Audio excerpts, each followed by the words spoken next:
પગમાં લાગેલી ઠોકર સાચવીને ચાલતા શીખવાડે છે અને મનમાં લાગેલી ઠોકર સમજદારીથી જીવતા શીખવાડે છે. આપણે રસ્તા પર ચાલતા પડી જઈએ છીએ અને ક્યારેક આપણે વિશ્વાસ, પ્રેમ અથવા અપેક્ષામાં પડી જઈએ છીએ. જ્યારે આપણે ચાલતા ચાલતા ઠોકર ખાઈએ છીએ ત્યારે શું થાય છે? આપણે વધુ સાવચેત બની જઈએ છીએ, આગળથી રસ્તો ધ્યાનથી જોવાનું શરૂ કરીએ છીએ. ધીમે ચાલવાનું શીખીએ છીએ. આસપાસ શું છે તે સમજવાનું શરૂ કરીએ છીએ. એક નાની ઈજા આપણામાં જાગૃતિ લાવે છે. જીવનમાં પણ નિષ્ફળતા આપણને તૈયારી શીખવે છે. નુકસાન આયોજન શીખવે છે.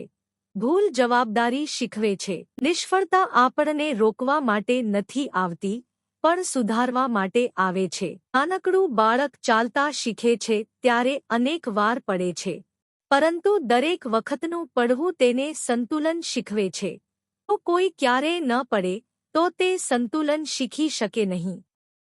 બાહ્ય મુશ્કેલીઓ આપણને મજબૂત બનાવે છે.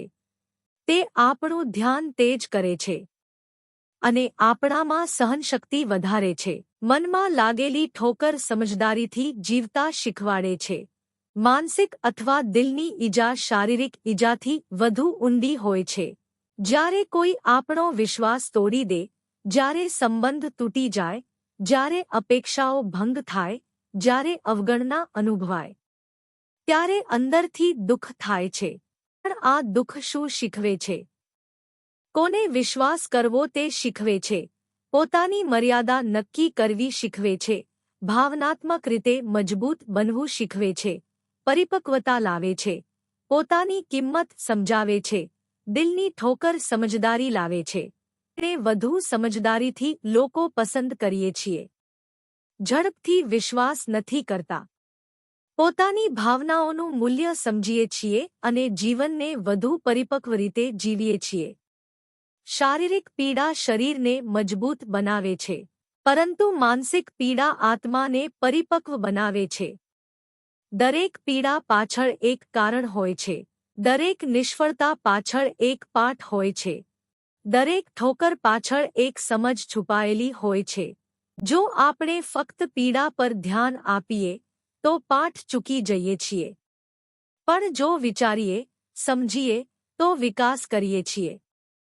જીવન આપણને સજા આપતું નથી, તે આપણને તૈયાર કરે છે.